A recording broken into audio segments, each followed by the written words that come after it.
Good evening, YouTube. Tonight I'm going to show you how to read a textbook. First of all, you're going to need a textbook. I'm going to use my Drawing 1 textbook because that's the only textbook that I've got for, a college class, because reading an elementary school textbook is rather different than reading a college textbook. The print's bigger and it's smellier or something. Right, then you're going to need a freaking reason to read one, because if you don't have a reason, you're bloody insane, or you're, if you're just reading one, you're either terribly bored or freaking insane. Right, so then what? You're going to need time, because the text they use in a textbook for college, over here in the US at least, is wee. It is incredibly tiny. Right. Now you're going to also want glasses if you need them. I'm going to use my reading glasses here because I don't have any bigger ones or different ones. There we go. That's what I look like with my glasses. Now if you've got long hair, oh, I look sexy. If you've got long hair like I do, you're going to either want to tie it back, shove it behind your ears, or just kind of leave it. I don't care what you do, honestly, but you just, yeah. For the purposes of this video, I'm going to leave my hair down because I think it looks a bit better. So, a lot of people like to actually use a little voice in their head to keep them from being bored whilst reading a textbook.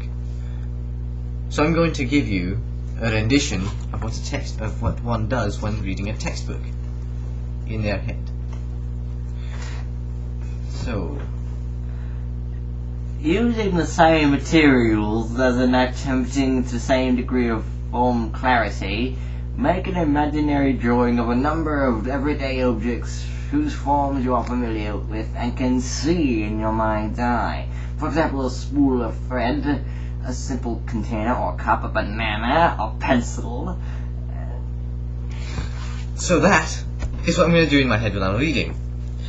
Now you can use any number of strange accents or actual accents that you'd like to use yourself. Quite frankly, the content of this textbook is so boring and so confusing that I have to create a funny voice for me to even, do it. This isn't working. Anyway, so, bloody hell.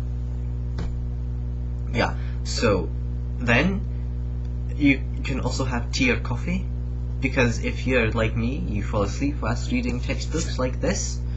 So you're going to want coffee. I prefer iced coffee, but coffee is coffee, right?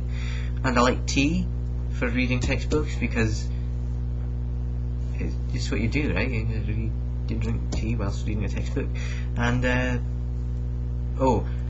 now I have a couple of tips for reading one. While you read one, you don't want to be walking or doing anything that requires a decent amount of concentration, because if you're walking, you're going to fall immediately, right after. At least that's what I mean. I've got like loads of scabs and scars and scrapes from falling after reading, or while reading. I've damaged books. Luckily, I've not been doing that with this one because it's a bit of an expensive book. Also,